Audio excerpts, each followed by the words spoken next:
అందరికీ పాత్రికేయ మిత్రులందరికీ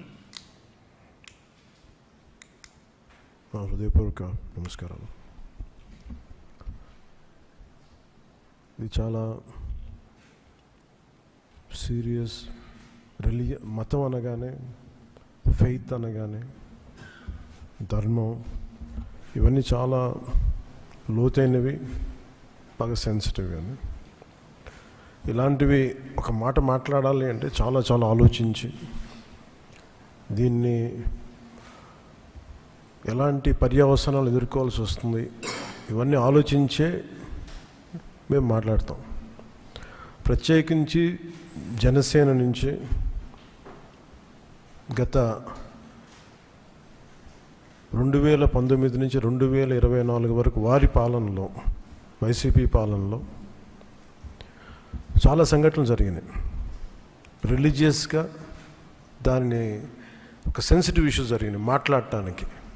ఉదాహరణకి రామతీర్థంలో రామచంద్రమూర్తి శ్రీరాముడు, ఈ దేశం కొలిచే శ్రీరామచంద్రుడి విగ్రహాన్ని శిరిచ్ఛేదం చేస్తే ఎవడో ఆకతాయి చేశాడు, ఎవడు పిచ్చోడు చేశాడు. పిఠాపురంలో అశుద్ధంతో విగ్రహాలని చేస్తే ఒక గుడిలో, దాన్ని కూడా ఎవడో పిచ్చోడు చేశాడు. ఈ కల్తీల నేపథ్యం గురించి మనం ఎవరి గురించి మాట్లాడుకోవాలి, వాళ్ళ గురించి తెలుసుకోవాలి కొంత. అలాగే దుర్గమ్మ వారి ఆలయంలో వెండి విగ్రహాలు మన దొంగతనం జరిగితే ఇవి పోతే ఇంకోటి కొనుక్కుందాం, దీనికి ఏంటి బిల్డింగ్లు మేడలు కడతాం, మిద్దెలు కడతామా. అలాగే అంతర్వేదిలో రథం కాలిపోతే ఎవడో పిచ్చోడు చేశాడు. ఇలాంటి సంఘటనలు నెల్లూరు నుంచి మొత్తం రాష్ట్రం నలుమూలల 219 సంఘటనలు ఇలాంటివి జరిగినాయి. డెసక్రేషన్ ఆఫ్ టెంపుల్స్, దేవాలయాలు కావచ్చు, దేవాలయ పరిసర ప్రాంతాలు, దేవాలయాలు అపవిత్రం చేయటం. ఎక్కడ కూడా ఒక్కరి నిర్ణయం తీసుకున్న దాఖలాలు ఎక్కడా లేవు. ఇలాంటి నేపథ్యంలో కూడా ప్రత్యేకించి జనసేన నుంచి కానీ మేము ఎక్కడ చాలా దాన్ని పొలిటికల్గా కానీ దాని ఒక మైలేజ్ వస్తుందేమో, దాని ఒక ఎమోషనల్ ఓట్ బ్యాంక్, అసలు ఆ నిర్ణయం ఎప్పుడు తీసుకోలేం. పదే చెప్పాము, కరెక్షన్ చేశాను తప్ప. అంత నిబద్ధత పాటించిన మేము స్వామివారి పాదాల చెంత రక్షింపబడ్డ గౌరవ ముఖ్యమంత్రి నారా చంద్రబాబు గారు కానీ చాలా జాగ్రత్తగా, అప్రమత్తతోనే మాట్లాడతాం, చాలా జాగ్రత్తగా మాట్లాడతాం. ఎన్డీఏ సమావేశంలో మా అందరినీ ఉద్దేశించి మేమందరం కూర్చొని మాట్లాడే సమయంలో NDDM, national dairy development board, ఈ రిపోర్టు గౌరవ ముఖ్యమంత్రి గారు మాకు చదివి వినిపించారు. 3 రిపోర్ట్స్లో ఒక దాంట్లో వెజిటబుల్ ఆయిల్స్, నెయ్యి లేదు ఇందులో, అంటే ఏ స్థాయికి వీళ్ళు చేశారని చెప్తూ దాంట్లో ఒక రిపోర్ట్లో ఫిష్ ఆయిల్ ఉందనేది, ఇంకో దాంట్లో బీఫ్ టాలో ఉందనేది, ఇంకో దాంట్లో లాడ్ పంది కొవ్వు ఉందనేది, ఇంకో దాంట్లో గొడ్డు కొవ్వు ఉందనేది. ఇది చాలా సెన్సిటివ్ ఇష్యూ. ఇది ఒక రిపోర్ట్, అది సాలిడ్ రిపోర్ట్. అది ఇది మాట్లాడేటప్పుడు మేము ఆలోచించుకొని మాట్లాడి, నేను కూడా దాన్ని ముందుకు తీసుకెళ్ళినప్పుడు పర్యవసానాలన్నీ ఆలోచించి, కానీ నేను కూడా అనుకుని ఇది చెప్పాలా లేదా. ముఖ్యమంత్రి గారు చెప్పారు దీన్ని ఎంత తీసుకెళ్ళాలి. ఎందుకంటే మా భయం ఏంటంటే సెన్సిటివ్ అయ్యి మనం చేసేసామా, భగవంతుడితోటి మీకు గతంలో చెప్పినట్టుగా రామచంద్రమూర్తిగా విగ్రహం తల నరికేస్తే రామతీర్థంలో, దాన్ని చేయడం మళ్ళీ ఇప్పుడు చేసి దీని మీద మనం తప్పుగా అనుకుంటారా, లేదంటే దీన్ని కూర్చోబెట్టి రాజకీయ పరంగా లబ్ధి పొందుతారు, ఇలా ఆలోచిస్తారని చెప్పి 1-2 రోజులు ఆలోచించినా కానీ చెప్పకపోతే ఏం జరుగుతుంది. రేపు పొద్దున మీ అందరికీ తెలిసి కూడా మీరు ఎందుకు మాట్లాడలేదు, అదొక ప్రశ్న ఉంటుంది. అందుకని దాన్ని మాట్లాడాల్సి వచ్చింది. ఎందుకంటే ఆల్రెడీ మేము గవర్నమెంట్ ఫామ్ అయ్యాం, 5 years మేమే ప్రభుత్వంలో ఉంటాం.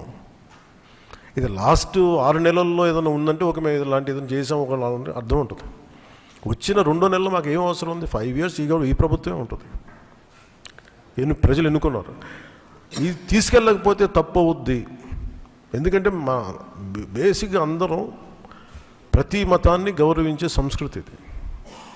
ఈ దేశంలో హైందవ సంస్కృతి లేకపోతే మిగతా సంస్కృతులు లేవు. అలాంటి హైందవ సంస్కృతి మీద ఇంత అపవిత్రం జరిగినప్పుడు వీళ్ళు రిపీటెడ్గా చేస్తున్నప్పుడు ఇది చెప్పాలా లేదా అని కూర్చొని చాలా తర్జనలు మర్జనలు పడి నాకు పర్సనల్గా గిల్ట్ ఉండి, అరే మనం ఇంత కళ్ళ ముందు ఇంత రిపోర్ట్ మాట్లాడకపోవటం అని చెప్పి చేసిన తర్వాత దాని తద్వారా మీ అంశాలు తెలుసు. అది సుప్రీంకోర్టు దాకా వెళ్ళింది. కొంతమంది మీరు ఇట్లా అన్నారు, లార్జ్కి లబ్ధన్నారు. మాకేం పోతే 5 సంవత్సరాలు మేమే ఉంటాం, మాకు ఆ భయాలు లేవు. కానీ దీన్ని కరెక్ట్ చేయకపోతే ఎందుకు మాకు ఉంది అంటే దీనికి నేపథ్యం అసలు వీళ్ళని మీరు ఎగ్జామిన్ చేయాలి. ఈ సమావేశం ద్వారా ప్రజలందరూ కూడా మేము ఏం ఎగ్జామిన్ చేస్తున్నామంటే వీళ్ళు ఎలాంటి పరంపర నుంచి వచ్చారు, వారసత్వం ఏంటి వీళ్ళకి.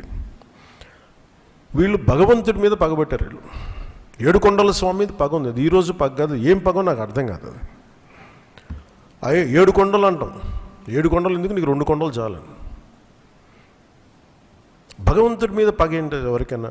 వ్యక్తిగతంగా వర్గాల మీద పగ ఉండొచ్చు, ప్రత్యర్థి మీద పగ ఉండొచ్చు, కానీ విచిత్రంగా వీళ్ళు భగవంతుడి మీద పగబట్టారు. మేము ఆ కోణం నుంచి నాకు అనిపించింది దీన్ని కరెక్ట్ చేయాలి, ఇది చెప్పాలి. ఇది నేను ఎందుకంటే నేను మాట్లాడేటప్పుడు మేము చాలా ఒళ్ళు దగ్గర పెట్టుకొని మాట్లాడతాం. ఎందుకంటే వీల్ ఫేస్ ద కాన్సిక్వెన్స్ మాకు తెలుసు. ఉదాహరణకి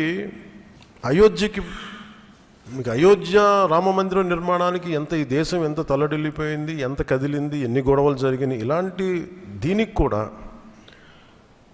వీళ్ళు పంపించిన దాదాపు 1,00,000 లడ్డూలు ఇవన్నీ కూర్చోబెట్టి ఇన్ఫర్మేషన్ తీసుకుంటామంటే ఒకటి అసలు ఏం జరిగింది అన్నీ మొన్న వీళ్ళు చెప్పిన రిపోర్ట్లోనే దాంట్లో యానిమల్ కొవ్వు లేదంటున్నారు.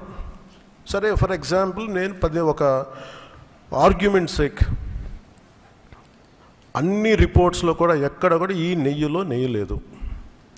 59,70,000 పైచిలుకు కిలోలు 59,70,000 కిలోల నెయ్యి మీరు ఇది ఈ అసలు కల్తీ నెయ్యి అని కూడా దీన్ని కల్తీ వనస్పతి, కల్తీ పామాయిల్ అనాలి దీన్ని.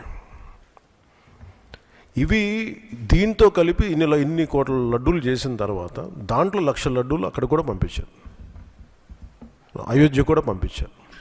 వీటి నేపథ్యం మొత్తం రిపోర్ట్స్ అన్నీ వచ్చిన తర్వాత ఈ నెయ్యిలో ఎక్కడా కూడా 59,70,000 ఇక్కడ లడ్లు దీనికి సంబంధించింది వీళ్ళు అనుకున్న సోకాళ్ళు నెయ్యి సప్లై చేసి దాంట్లో ఆన్ రికార్డ్ 58 లక్షల పామ్ ఆయిల్ దానికి సంబంధించిన ప్లాంట్ బేస్డ్ అన్నీ దొరికినాయి. అవి కాకుండా 1,70,000 నుంచి దాదాపు 2 లక్షల వరకు కెమికల్స్ దొరికినాయి. ఇవి ఆన్ రికార్డ్ వాళ్ళు కొన్నట్టు. మీకు టీటీడీకి మేము ఇన్ని లక్షలు 59 లక్షల పైచులకు నెయ్యి సప్లై చేసామంటే ఆ పర్టికులర్ కంపెనీ 58 లక్షల పైచులకు వీళ్ళు మనకి పామ్ ఆయిల్ దానికి సంబంధిత అన్నీ కొన్నారు. అలాగే 1,70,000 ఈ కెమికల్స్ కొన్నారు. ఇవన్నీ చాలా ఆన్ రికార్డ్ దొరికారు. ఎక్కడా కూడా సిబిఐ కానీ ఎక్కడ క్లీన్ చిట్ ఇవ్వలేదు. క్లీన్ చిట్ ఎక్కడ ఇవ్వలేదు. వాళ్ళు వెరీ క్లియర్ కట్గా చెప్పింది ఈ నెయ్యిలో పూర్తిగా ఇది ప్లాంట్ బేస్డ్, అంటే ఇది దీంట్లో నెయ్యి మన పాల నుంచి పాల కొవ్వు నుంచి రావాల్సింది, దీంట్లో ఇది లేదు. చాలా చాలా స్పష్టంగా అది చెప్పారు.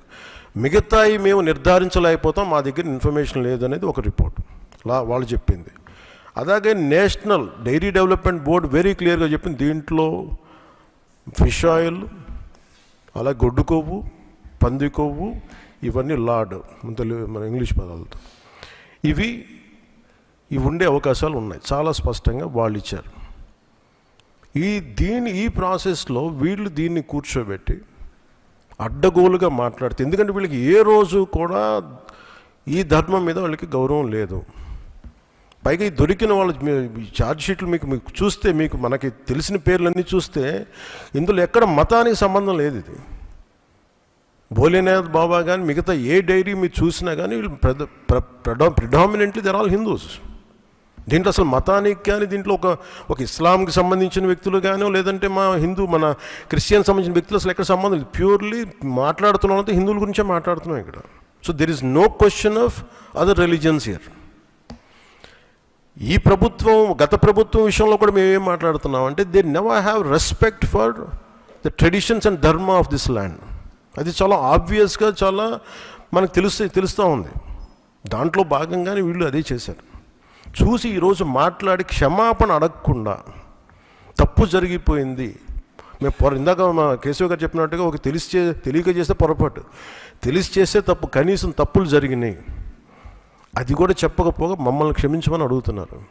నేను ఒకటే చెప్తున్నాను, భగవంతుని మీద పగబట్టుకున్నవాడు సర్వనాశనం అయిపోతాడు తప్ప ఎవడు బతికిన దాఖలాలు లేవు, గుర్తుపెట్టుకున్నారు. ఎందుకంటే ఇది ఫెయిత్కి సంబంధించింది. చాలా స్పష్టంగా, చాలా క్లియర్గా సిబిఐ దాంట్లో మీరు కల్తీల నెయ్యి, మీరు అసలు నెయ్యి లేని దాంతో మీరు లడ్డూలు చేసి దాంట్లో మీరు ఇందాక చెప్పిన గ్లిజరైడ్స్ ఇవన్నీ ఉన్నాయి కదండి. దానికి మీకు ఒక రికార్డ్ చెప్తాను. 2019 నుంచి 2025 వరకు మీకు కనీసం ఒక నువ్వుల నూనె 180 రూపాయల నుంచి 268 రూపాయలు ఉండేది కనీసం 26కి ఈ రోజుకి. సో వీళ్ళు సప్లై చేసే కాడికి మామూలు బజార్లో దొరికే ఒక నెయ్యి కనీసం 420 రూపాయలు కిలో. 2019 460 రూపాయలు, 2020 21కి 500 రూపాయలు. అలాంటి నెయ్యి వీళ్ళు ఒక్కళ్ళకి మనకి 300 నకిలీ 319 రూపాయలు ఒకటి, 329 రూపాయలు ఒకటి, ఇవన్నీ కూర్చోబెట్టి ఈ నెయ్యిని సప్లై చేశారు. దీన్ని బట్టి మనకు అర్థం, దీన్ని బట్టి బేసిక్ ఒక హౌస్ వైఫ్ చెప్పగలరు, ఒక గృహిణి చెప్పగలదు ఇది ఎంత కల్తీ జరిగిందనేది. ఇలాంటి నెయ్యిని కూర్చోబెట్టి ఇది భగవంతుడికి ఇచ్చి ఈరోజు బుకాయించి తప్పులు చేసి మళ్ళీ ఈరోజు ఏం లేదని మాట్లాడుతూ ఉన్నారు వీళ్ళు. మీరు వివేకానంద రెడ్డి గారు పబ్లిక్గా మర్డర్ జరుగుతుంది, రోడ్డు మీదకి వెళ్ళి చిన్నపిల్లవాడికి తెలుస్తుంది అత్యంత హేయమైనగా చంపేశారని. అది మర్డర్ కాదు, గుండెపోటు అని చెప్తారు. వెండి విగ్రహాలు పోతే, అమ్మవారి విగ్రహాలు పోతే పోయిందంటారు. విగ్రహం కాల్చి ఎవరన్నా అపవిత్రం జరిగితే ఎవడు పిచ్చోడు చేశాడు అంటారు. ఈరోజు కల్తీ జరిగిందని మాటలు అసలు కల్తీ లేదు, ఇది పూర్తిగా మాకు క్లీన్ చిట్ ఇచ్చిందంటారు. దీన్ని బట్టి మనం అందరం అర్థం చేసుకోవాల్సింది ఇది వీళ్ళకి దీని మీద గౌరవం లేదు. వీళ్ళకి 7 కొండల వాడికి 2 కొండలు చాలు అన్న ఆలోచన విధానం నుంచి పుట్టిన వాళ్ళు ఈరోజు ఏ స్థాయికైనా దిగజారగలరో ఇది చాలా ప్రస్ఫుటంగా మనందరికీ తెలియజేస్తూ ఉంది. ఇది we are very very clear about protecting the traditional Hindu values, dharmic values. We are very clear about it. మేము చాలా చాలా స్పష్టంగా ఉన్నాం. మేము ఇక్కడ కల్తీ జరిగింది అంటే వేరే మతాలు అనటం కానీ వేరే విశ్వాసాలను కించపరచడం కానీ ఎక్కడ లేదు. ఒక తప్పు జరిగింది, అడల్ట్రేషన్ జరిగింది, we are very clear about it. దీని వెనకడిగే వేసే లేవు, చాలా పొరపాట్లు జరిగినాయి. ఇది రిపీటెడ్ పొరపాట్లు కాస్త వీళ్ళని చూస్తే 2022లోనే వీళ్ళకి తెలియజేశారు. వీళ్ళకి ఇక్కడ కల్తీ జరిగింది 2022 రిపోర్ట్ ఇస్తే నేను క్యాబినెట్లో మాట్లాడుతూ ఉంటే దాన్ని తొక్కేశారు. దాని గురించి బయటికి తీసుకురాలా అంటే మీకు తెలిసే చేశారు. వీళ్ళని 2022లో మీకు కల్తీ జరిగిందని రిపోర్ట్ అప్పుడు వాళ్ళకి ల్యాబ్ టెస్ట్ వాళ్ళకి పంపిస్తే అప్పుడున్న టీటీడీ చైర్మన్ కానీ వీళ్ళు కానీ వాళ్ళు 100% తొక్కి పెట్టేశారు. దాన్ని బయటికి తీసుకురాలా. దాన్ని బేస్ చేసుకొని మళ్ళీ ఆల్రెడీ 22లో జరిగింది కదా, దాని గురించి సమాధానాలు లేవు.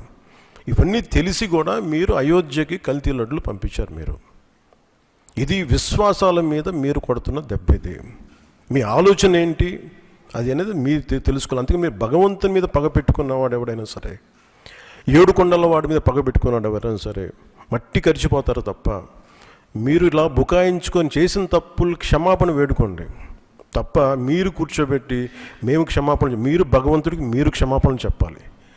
7 కొండల వాడికి మీరు క్షమాపణ చెప్పాలి. ఇది ఈరోజు మీరు మాట్లాడుతుంది ఈ రోజుతో ఆగదు. ఇది ఐ విల్ మేక్ షూర్, మా కూటమి will make sure that you will be liable everyone, ప్రతి ఒక్కరు కూడా.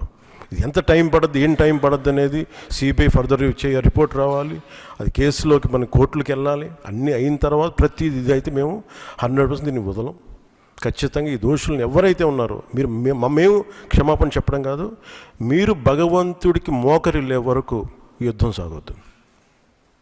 గౌరవ ముఖ్యమంత్రి గారు మాట్లాడుతున్నారు.